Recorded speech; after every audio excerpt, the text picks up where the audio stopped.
INFJ, is the Myer Briggs personality test just a piece of crap? Is it all woo-woo and made up? I recently shared how a lady found me on a Facebook group, and without even knowing me, she left a negative review on my business page, basically telling me that Myer Briggs is all BS, that I'm dangerous for even promoting it, and not to trust me as a counselor. She literally had never even met me or had a conversation with me. Of course, because I am someone who questions everything, I have been playing this over and over again in my head. Across various Facebook groups, I have been seeing conversations where people have been talking about Myer Briggs with articles shared and how it basically means nothing. I'm someone who is always keen to learn and to be pulled up when I'm wrong. So, what is it? Is Myer Briggs all bullshit?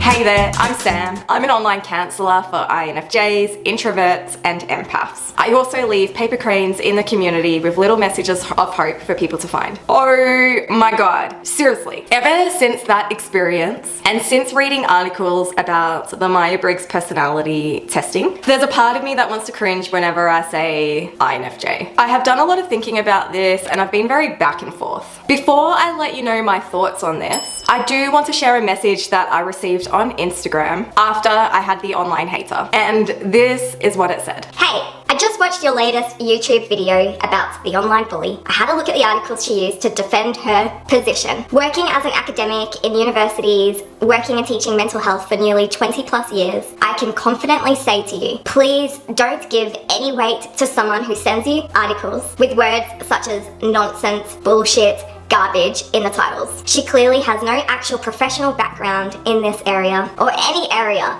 that requires formal education. Even my students could see that. Myer Briggs is actually a well-researched and published tool for personality development. Lots of peer-reviewed articles can be found on it. I agree, no psychology or psychiatry is 100%. That's the nature of it. And thank goodness for that. We acknowledge each person as an individual and unique in our field, but it is a recognized tool. Anyway, you're doing a great job. From one mental health professional to another. Guys, you have no idea how good that felt to read. And I agree, there are so many different theories on personality and personality development, such as nature versus nurture, or did trauma affect our personality, or neurodivergence, or our experiences in life, our birth order. There are so many different variations to consider, and so many factors that make up a person's personality and who they are as an individual, as a unique individual. Now, I'm going to share some extra thoughts on this and why I am actually passionate about speaking to you as an INFJ or an INFP if you're here. I guess this includes you too. As you may know, the INFJ makes up 1% of the population. I think this is why it always seems to be the INFJ who gets really on board with Myer Briggs and passionate and talks about Myer Briggs all the time compared to some of the other personality types. Because with the other personality types, some of them, there's at least 16% of the population who are like them. So it doesn't really mean as much.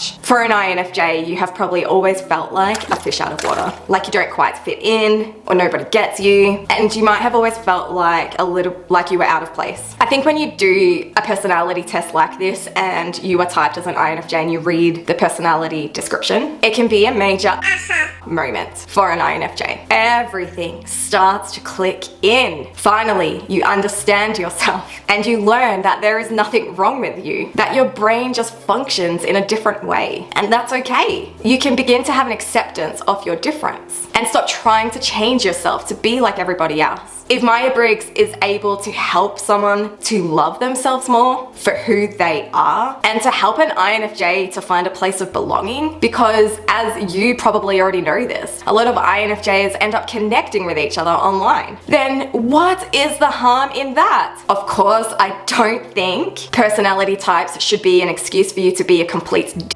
and we should always be working on ourselves, bringing kindness and respect to the world, willing to be open-minded and learn from others. And of course, if there are some major mental health issues at play, then yes, please go seek help, get a diagnosis, look after yourself, be responsible for you. But really, what is the harm in Myer Briggs personality testing? Why do people get so mad about it? INFJ, I want to encourage you. You are incredible. This paper crane of hope group is a place of belonging for you. Take care, keep being you. Don't use it as an excuse to be a dick. I'm sure you're not though. The world certainly needs more people like you. If you would like to watch my video on this online hater, then you can watch that here. Or if you want to see what happened to me after I had that online hater, where I felt like I was dimming my light, you can watch that here. Okay, take care, bye.